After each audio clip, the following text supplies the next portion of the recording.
At 5:30 in the morning, on June 28, 1905, prisoner Longueuil had a date with death.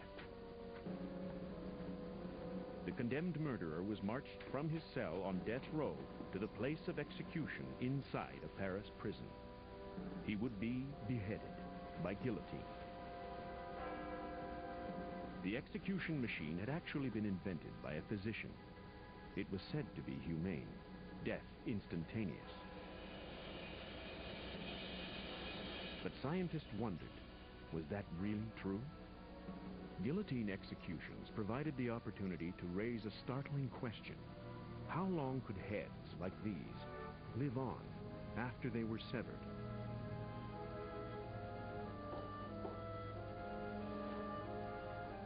On this day, Parisian doctor Émile Bourrieux was determined to find out. With the permission of the prison authorities, the doctor prepared to carry out one of the most extraordinary, the most terrifying medical experiments of all time, testing how long the head could survive without a blood supply.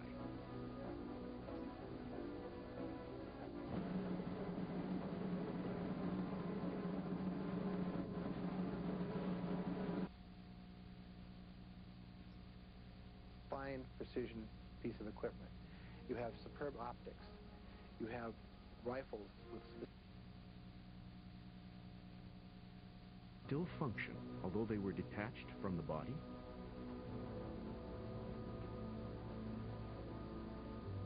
The doctor would try to communicate with the head and record the results.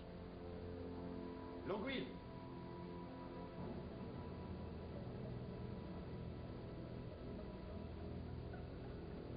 I was dealing with undeniably living eyes, which were looking at me. Longueuil! The eyes opened and fixed themselves on mine. After several seconds, the eyelids closed again. I attempted a third call. Longueuil! The eyes opened once more, but now they took on the glazed look of the dead. My experiment lasted 30 seconds. I have recounted with rigorous exactness what I was able to observe. It was an extraordinary attempt to discover what happens inside the head. For centuries, doctors have tried to probe its mysteries in outlandish experiments which make horror films seem not so far-fetched after all. Her brain kept alive by experimental science.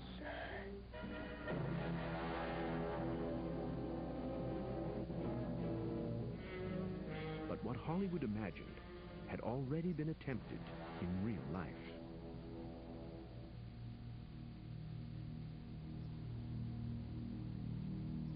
One of the world's leading neurosurgeons has studied those early attempts to keep a severed head alive.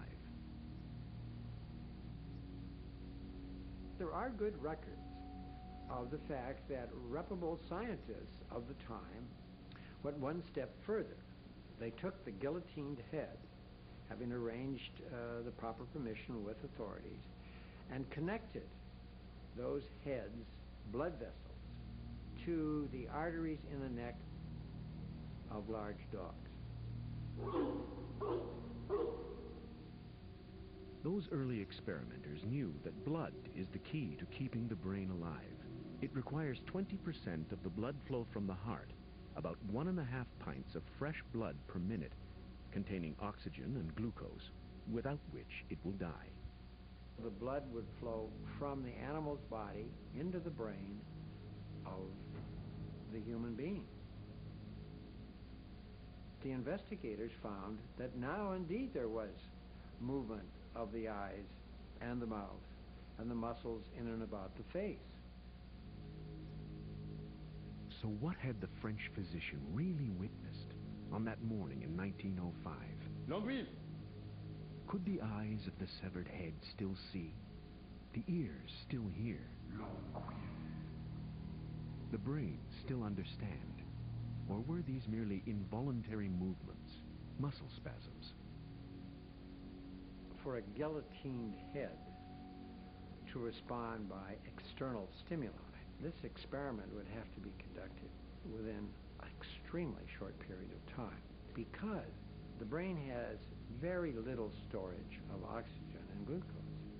The blood that's in the brain and head already basically drains out.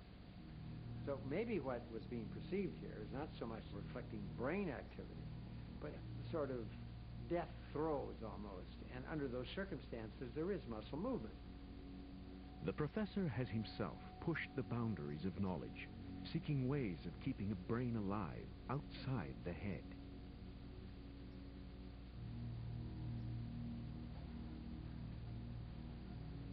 All of it was preparation for what would surely be the ultimate and almost unthinkable medical procedure, a human head transplant. This head transplant could be undertaken within a year with a very high probability of success.